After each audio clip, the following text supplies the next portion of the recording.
totally believe in what we're doing, and I think it's the most important thing that I can be doing right now.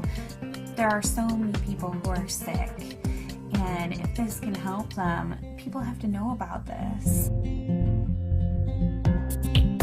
It's fantastic that I get to share this with my family, that we're doing this together, and that we both feel so passionately about it. She was on over 40 different medicines. She had been on methotrexate and Plaquenil, one of those which nearly destroyed her vision, all the potent anti-inflammatories, the Vioxx and the Celebrex, and was on all sorts of painkillers and all sorts of antibiotics. She had classic steroid toxicity. Her face was the shape of a moon because there's a lot of swelling that occurs in the face. At the age of 16, was diagnosed with juvenile rheumatoid arthritis, and that evolved into a lupus condition, a diagnosis of interstitial cystitis, an autoimmune disorder. Bedridden 4 years. Her mother thought she would never survive. I went to talk to William as a friend and as a doctor about his experience with patients and how they used cannabis.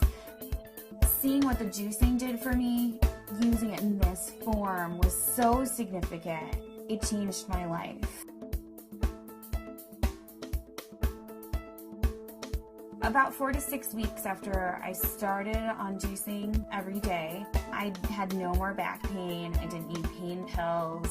I felt the best I ever had. A lot of people think cannabis and pot are not medicine. I had stumbled on an article in Scientific American, December 2004. They had an article on marijuana as the brain's own marijuana, and they introduced the idea that the body produces compounds that are very similar to those found in marijuana or cannabis. Cannabis actually goes upstream. It provides feedback from the postsynaptic nerve to the presynaptic nerve, which was unheard of in neurochemistry. I mean, all neurotransmissions were unidirectional, and all of a sudden, swimming against the force of that are those little cannabinoid molecules that tie the whole system together. The phytocannabinoids from this plant augment the body's attempt to restore and increase function to a normal level. So it mimics the regulatory system of cellular physiology. And recently the Food and Drug Administration has approved of CBD, which is a cannabinoid like THC, one of 80 cannabinoids. The federal patent compares vitamin C, vitamin E, and CBD, or cannabidiol. CBD turns out to be more potent than either of those two. The thing that I warn my patients of is, if you're going to be juicing this flower and this leaf, and you're going to be doing this high-dose, non-psychoactive cannabinoid dietary approach, please do not heat it. When you heat cannabis, you make it psychoactive, which for a large part of the community, the psychoactivity of a plant is a measure of its medical quality. But it's really quite the inverse. If you heat or age cannabis in any way, you're destroying some of the medicinal properties of it. To use the plant effectively, we have to use it the way it evolved over 34 million years, which is raw. Because when it's raw, the THC is bound up as THC acid. It requires aging, drying, so as a hunter-gatherer, we gather this plant and we notice, wow, as this plant ages, it changes character. It suddenly has a psychoactive effect. I think that's the most exciting area of cannabis research, is looking at non-psychoactive cannabinoids. Because if you do heat it, you'll decarboxylate the THC acid, and you're going to have 600 milligrams of THC acid with the CBD acid. You would be unconscious probably for the better part of the week. Between heating the plant, whether that's in a sucker, a cookie, a baked good, a butter, vaporized, smoked, all of those techniques convert THC acid, which is non-psychoactive, into THC and provide you with that 10 milligram dose. But if you eat the plant raw, then THC acid is the way it's found in the plant. It's not psychoactive. The juicing allows you to get up to the 500 to 600 milligrams, which is 60 times more than you could tolerate if it was heated. This treatment is not psychoactive. People don't have to be stoned when they take it. They can take it and go to work. They can take it and play with their kids. It's hard for me to understand laws against something like green leaf therapy and to think that prednisone is legal. We're still fighting the stigma of marijuana back from the 20s, 30s, 40s, 50s.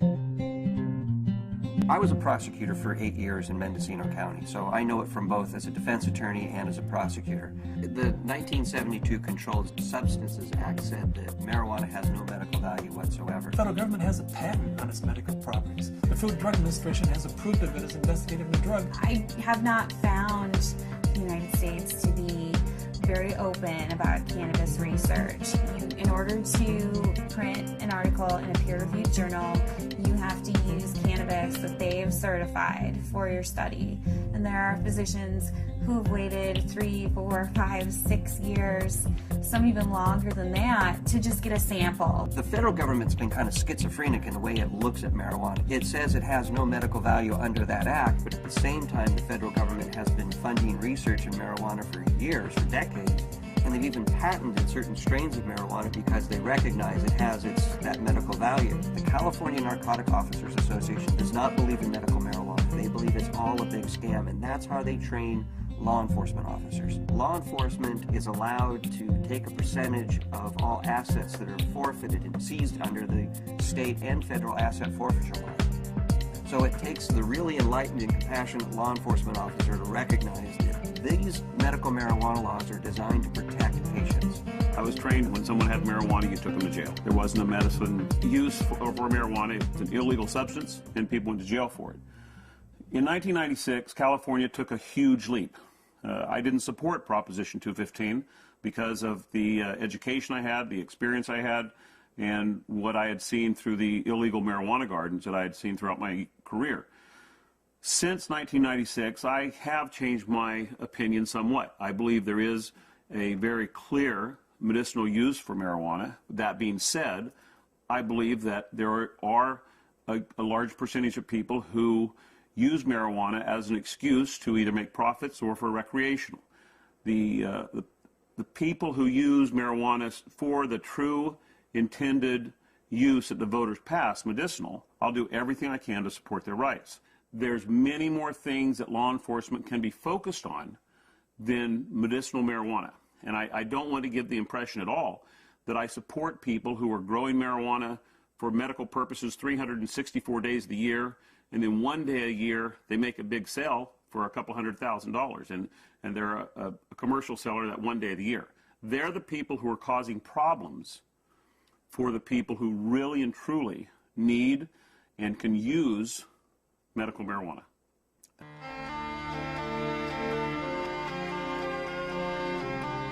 Terrifying, to be told as a parent that your child does have a tumor in her brain. It took 24 hours in the operating room. They gave us a 10% chance of survival with treatment. The Oakland Children's Hospital, where they called me and they said they had a baby who they were discharging home. This baby had completed all treatment that would be useful for it, had brain tumor, had surgery, had radiation and chemo, and the tumors were still growing and still multiplying. And therefore they said to the parents, just take this baby home and make it comfortable, because there's nothing more that we know that will help its condition. Started to accept to the point where the illness had taken her and us, and try and find some acceptance. A month went by and I got in contact with the family, and they said, well, we just came back from Children's Hospital. They did a CAT scan. The tumors have shrunk and there are fewer of them. And they said, I'll tell you what we've been doing. We've been juicing the fan leaves of the marijuana plant and giving our baby a shot glass of this juice every day. This is like this wonderful hospice story. She is no longer on hospice. I brought the oxygen concentrator back. It's just one of those wonderful success stories. The plant is a pretty amazing plant because it appears that the juice of this plant is saving this baby's life. Here we have something that can really change people's lives. I mean, I was laying in bed, catheterized, thinking that physicians were just trying to make me comfortable. They really didn't think that there was anything more that they could do, and that I may not live to be 30, which I am now. That was the best I could hope for. the best I could hope for was taking enough methadone and Percocet every day that I just didn't feel anything at all. I had gotten in touch with Dr. Courtney because we had received a doctor's recommendation from one of his patients, and in it asked that they start juicing the leaves and having capsules and a few other items which I didn't know anything about. So after I contacted him, I was really excited to hear that there might be some other alternatives to the smoking of the cannabis. These are friends we've had in the past year. They said, your father's not the same as he was when we first met him, and he seems to be much more alive and much, doing a lot more and more active. And I had informed them that it was because of the juice that he had been taking. Right after we started juicing, that he seemed to be more active. We would do things out in the garage more, and he wouldn't spend so much time in his chair. But we have ran out periodically in the last year and a half, and that's what made me convinced that he needed it, because when he would run out, he would have trouble getting out of the car. I had 4 doctors tell me that I should have a hysterectomy. You either have no ovaries, or at the very least you're sterile. That my endometriosis was so bad I would never be able to have a child. Despite very potent birth control, despite being sterile, Zahaya decided she was going to come join the party. Come on.